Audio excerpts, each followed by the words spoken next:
આ કાયદો ખૂબ ખોટો છે, ભૂલ ભરેલો છે. તંત્રને કેમ ખબર નથી પડતી તે સમજાતું નથી. મોદી સાહેબ જ્યારે હતા ત્યારે પણ હેલ્મેટ બાબતે કોઈ આગ્રહ રાખ્યો નથી. વિજયભાઈ રૂપાણી સાહેબે પણ હેલ્મેટ બાબતે કોઈ આગ્રહ રાખ્યો નથી અને લોકોને છૂટછાટ અને સ્વતંત્રતા પૂરેપૂરી આપી છે.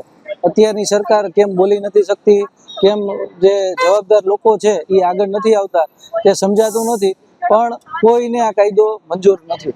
90% વધારે લોકો ના જ પાડે છે. અત્યારે પણ ક્યાંય પણ તમે ટ્રાફિકમાં જુઓ તો 100 માંથી 90 લોકો હેલ્મેટ વગર જાય છે. જો બધાને ખબર પડતી જ હોય કે પોતે શું પહેરવું, શું ઓઢવું, હેલ્મેટ જરૂરી છે, સેફટી જરૂરી છે કે નહીં, ક્યારે સેફટી જરૂરી છે કે નહીં. આ તો એવું થયું કે કાલ સવારે આતંકવાદીઓ આવી ગયા અને તમે એવો નિયમ કાઢો કે હવે બધા એ લાઈફ જેકેટ, જે આપણે બુલેટ પ્રૂફ જેકેટ પહેરીને જ ફરવું. હવે આતંકવાદી તમે બંધ નથી કરી શકતા એટલે લોકોને બુલેટ પ્રૂફ જેકેટ પહેરવાનું કહો છો.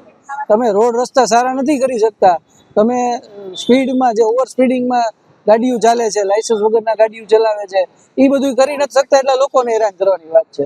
હું છેલ્લા મહિના, 2 મહિના, 3 મહિનાથી જોઉં છું કે રોડ રસ્તા બાબતે લોકોનો પુષ્કળ વિરોધ છે. એટલે જ્યારે લોકોએ વિરોધ કર્યો ત્યારે લોકોને હેરાન કેમ કરવા અને દબાવી કેમ કરવા, એના માટે હેલ્મેટ ચાલુ કર્યું છે. અમારી સમિતિ અત્યારે 3000 લોકોની બની ગઈ છે. હવે આ 3000 લોકોની સમિતિ દ્વારા 18 વોર્ડ ઓફિસ જાહેર કરીએ છીએ. દરેક વોર્ડમાં 100 જણા, 200 જણાની અમારી ટીમ બનાવીએ છીએ અને પછી આખા રાજકોટને એક કરી અને અમે આ કાર્ય ચોક્કસ કરશું. આમાં કોઈ બાંધછોડ નહીં કરીએ અને આખા રાજકોટને એક કરી અને એકવાર હેલ્મેટનો કાયદો નાબૂદ કરાવશું.